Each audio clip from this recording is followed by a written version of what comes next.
बिस्मिल्लाहिर्रहमानिर्रहीम। अस्सलाम वालेकुम स्टूडेंट्स, उम्मीद है आप सब खैरियत से होंगे। अगर हम बात करें क्लास 9 की चैप्टर नंबर 5 की, तो मैं आप लोगों को चैप्टर नंबर 5 में क्रोमोसोम्स कवर कर चुका था कि क्रोमोसोम्स किस तरह क्या चीज़ होती है और उसके कितनी टाइप्स हैं, जिसमें सब मेटासेंट्रिक और सब मेटासेंट्रिक थी। उसके बाद मैंने आप लोगों से सेल साइकिल के बारे में बात की कि सेल साइकिल क्या होती है और इसके अलावा जो इंटरफेज़ है उसमें कौन कौन सी फेजेस होती हैं, G1 फेज़ क्या होता है, G0 क्या होता है, GS क्या होता है और G2 फेज़ क्या होता है। उसके बाद हम लोगों ने माइटोसिस पे बात की थी कि माइटोसिस की कितनी फेजेस है और किस तरह से माइटोसिस होता है और कौन से सेल्स में होता है। यहाँ तक हम लोगों ने पढ़ लिया था। अब हम स्टार्ट करने वाले हैं मियोसिस को कि मियोसिस क्या है। मियोसिस भी एक टाइप ऑफ सेल डिवीजन है जिसमें जो है वो एक पेरेंट सेल 4 डॉटर सेल्स में डिवाइड हो रहा है। Parent cell divide into 4 daughter cells. और दूसरी जो अहम बात है इसमें वो ये है कि इसमें नंबर ऑफ क्रोमोसोम्स रिड्यूस हो जाते हैं। यानी कि अगर ह्यूमन बीइंग की हम बात करें तो ह्यूमन बीइंग के नॉर्मल सेल्स में 46 क्रोमोसोम्स होती हैं और अगर उसमें मियोसिस हो जाए तो 23 यानी कि रिड्यूस हो जाएगी। 4 डॉटर सेल्स बनेंगे मियोसिस में, 4 डॉटर सेल्स बनेंगे और क्रोमोसोम्स नंबर रिड्यूस हो जाता है, आधा हो जाता है, जिसको हम हेप्लॉइड कहते हैं। और इसको 46 को डिप्लॉइड या 2n से शो करते हैं और हेप्लॉइड को सिर्फ n से शो करते हैं। अच्छा, अब सवाल ये पैदा होता है कि मियोसिस कौन कौन से सेल्स में होता है, जिस्म के कौन कौन से हिस्से में होता है। तो वो है जर्म सेल्स में ये पाया जाता है मियोसिस। जर्म सेल्स कौन से सेल्स होते हैं कि ये रिप्रोडक्टिव सेल्स होते हैं। जितने भी सेल्स हैं जो रिप्रोडक्शन में हिस्सा लेते हैं, चाहे वो हम प्लांट की बात करें चाहे एनिमल्स की बात करें। अब जिस तरह हम लोगों ने माइटोसिस के स्टेप्स पढ़े थे, इसी तरह मियोसिस के भी स्टेप्स हैं। मियोसिस एक रिडक्शन डिवीजन है जो मैं आपको बता चुका हूँ कि उसके नंबर ऑफ क्रोमोसोम्स रिड्यूस हो रहे हैं। ये सीरीज ऑफ डिवीजन है। इसमें 2 सीरीज होती है, मियोसिस 1 मियोसिस 2। और जो मियोसिस 1 की अगर हम बात करें तो रिडक्शन डिवीजन है, कंसिस्ट ऑफ PMAT। जैसे कहा था कि PMT को याद रखना, PM के आगे A लगा दो तो PMAT। इसी तरह आपको ये याद करने में आसानी होगी कि PMAT prophase, metaphase, anaphase and telophase. अगर प्रोफेज 1 की हम बात करें, मियोसिस 1 के प्रोफेज 1 की बात करें तो सबसे longest phase of cell division कहलाता है।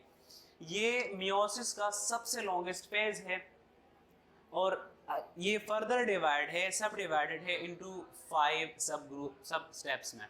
इसमें सबसे पहले है लेप्टोटीन। माइटोसिस में हमारे पास प्रोफेज में क्रोमेटिन नेटवर्क जो सेल न्यूक्लियस के अंदर मौजूद थे वो चेंज हो रहे थे क्रोमोसोम्स में। जस्ट लाइक उसी तरह लेप्टोटीन में क्या हो रहा है, क्रोमेटिन नेटवर्क्स विजिबल क्रोमोसोम्स में हमें नजर आ रहे हैं, ये चेंज हो रहे हैं।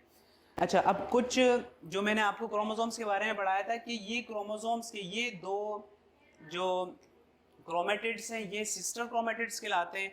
और अगर मैं इन दोनों के अलग अलग को ये लूँ तो ये नॉन सिस्टर क्रोमेटिड्स कहलाएगा। ये क्रोमोसोम और ये क्रोमोसोम बिल्कुल एक जैसे है तो ये कहलाएगी हमारे पास होमोलोगस क्रोमोसोम्स। और ये बीच में जो जिस पॉइंट पे ये क्रोमेटिड्स लगे हुए हैं उसको हम सेंट्रोमियर कहते हैं। अच्छा, अब लेप्टोटीन में क्या हुआ, सिंपली लेप्टोटीन में हुआ ये कि क्रोमेटिन नेटवर्क से क्या बन गया, क्रोमोसोम्स बन गए। उसके बाद हमारे पास दूसरा जो स्टेप है ना वो जाइगोटीन कहलाता है। जाइगोटीन में जो मेन चीज हो रही है वो है साइनेप्सिस। अब साइनेप्सिस क्या है, दो होमोलोगस क्रोमोसोम्स जब आपस में मिलते हैं, पेयरिंग करते हैं, तो वो कहलाएगा synapsis, pairing of homologous chromosomes. यानी कि अगर इन दो क्रोमोसोम्स की मैं बात करूं, जस्ट लाइक ये क्रोमोसोम है और ये क्रोमोसोम है, तो ये करीब आएंगे, पेयर करेंगे, इसको हम कहते हैं साइनेप्सिस। इसके बाद जो हमारा थर्ड सब स्टेप है प्रोफेज 1 का वो है पेकाइटीन। पेकाइटीन में क्या हो रहा है कि प्लाज्मेटा हो रहा है। जिस पॉइंट पे ये होमोलोगस क्रोमोसोम्स मिल रहे हैं इसको प्लाज्मेटा कहते हैं। प्लाज्मेटा जो बाद में क्रॉसिंग ओवर होगा इससे। मेनली पेकाइटीन में क्या हो रहा है कि प्लाज्मेटा बन रहा है। यानी कि ये दो जिस तरह आपस में मिल रहे हैं, तो जिस पॉइंट पे ये मिल रहे हैं ये हमें कहलाएगा कियास्मेटा।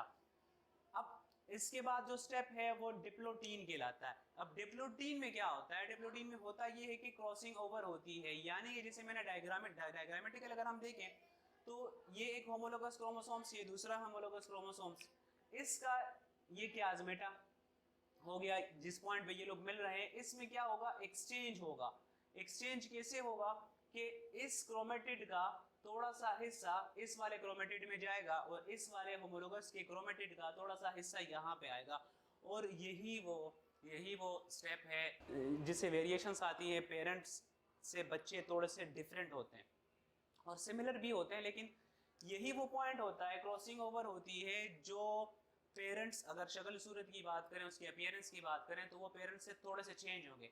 अब अगर ये नहीं होता, अब अगर ये क्रॉसिंग ओवर नहीं होती, तो तमाम जो लिविंग थिंग्स है, जो तमाम अगर हम इंसानों की बात करें तो तमाम ह्यूमंस जो हैं वो एक ही तरह के होते। आप इसमें नहीं पहचान सकते थे कि कौन कौन है, क्योंकि सारों तमाम ह्यूमंस की शक्लें एक जैसी होती।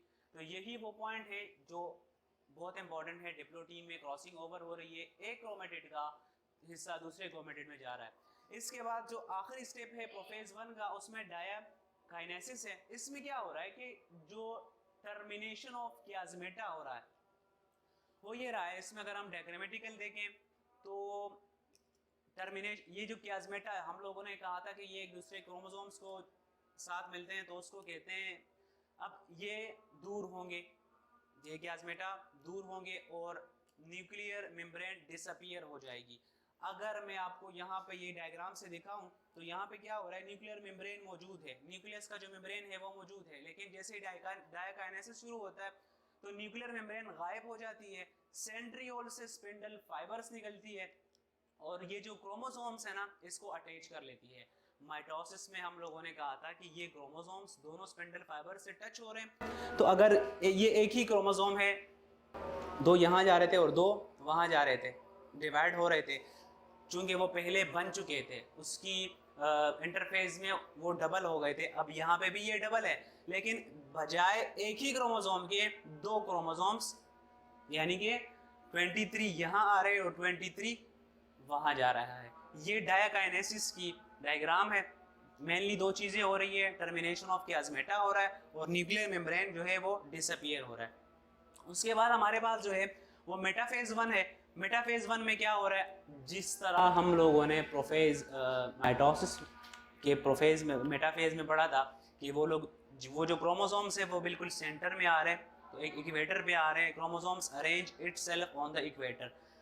वो लोग क्रोमोसोम्स जो है वो इक्वेटर पे एक साथ इक्वेटर पे आ रहे हैं।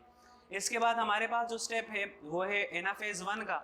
एनाफेज में क्या हो रहा है कि chromosomes do not divide, chromosomes divide नहीं हो रहे हैं। जैसे मैंने आपसे पहले बात की, whole chromosomes move to opposite pole. जो पूरा क्रोमोसोम्स है, जैसे मैंने आपसे पहले कहा कि वो कुछ आधे नीचे आ रहे हैं और आधे ऊपर जा रहे हैं, तो ये इसमें एनाफेज में ये हो रहा है कि जिस तरह इस अगर डायग्राम में हम देखें तो वाज़े तौर पे नज़र आ रहा है कि दो ऊपर जा रहे हैं और दो नीचे आ रहे हैं। इसके बाद टीलोफेज 1 है। इसमें क्या हो रहा है टीलोफेज में कि न्यूक्लियर मेम्ब्रेन अगेन आ रहा है, न्यूक्लियर मेम्ब्रेन अपीयर हो रहा है दोबारा से, और ये आधे क्रोमोसोम्स यहाँ पे गए हैं और आधे क्रोमोसोम्स यहाँ पे गए हैं। और जस्ट आफ्टर टीलोफेज हमारे पास है साइटोकाइनेसिस। साइटोकाइनेसिस को हमने पढ़ा था कि इस साइटोप्लाज्मिक डिवीजन को हम साइटोकाइनेसिस कहते हैं। जिस तरह यहाँ पे अगर टीलोफेज के बाद अगर हम देखें तो क्या हो रहा है कि साइटोकाइनेसिस हो रही है और एक सेल था उससे दो सेल्स बन रही है। अब दो सेल्स बन गई, ये था फर्स्ट मियोटिक डिवीजन, ये मियोसिस 1। अब दूसरा जो सेकंड मियोटिक डिवीजन स्टार्ट होगा वो एग्जैक्ट कॉपी है माइटोसिस की। अगर आप लोग एग्जाम के लिए तैयारी करेंगे तो आप जब माइटोसिस को याद कर लेंगे तो उसमें अगर ये दूसरा सेकेंड मियोटिक डिवीजन अगर आपको कहा जाए तो सेकेंड मियोटिक डिवीजन में आप लोग वो माइटोसिस वाला लिख सकते हैं। अब क्या होगा, साइटोकाइनेसिस के बाद अगेन इन दो सेल से क्या हो रहा है, mitosis meiotic second division start हो रही है, जिसमें प्रोफेज 2 जस्ट लाइक माइटोसिस की प्रोफेज की बात हो रही है। हो क्या रहा है, न्यूक्लियर मेम्ब्रेन उसमें जा रहा है, गायब हो रहा है। वो माइटोसिस वाला ही अगर जहन में आ रहा है तो आप लोग वही भी लिख सकते हैं। न्यूक्लियर मेम्ब्रेन ख़त्म, डिसअपियर हो गया, क्रोमेटिन नेटवर्क चेंज हो गए किस में, क्रोमोसोम्स में।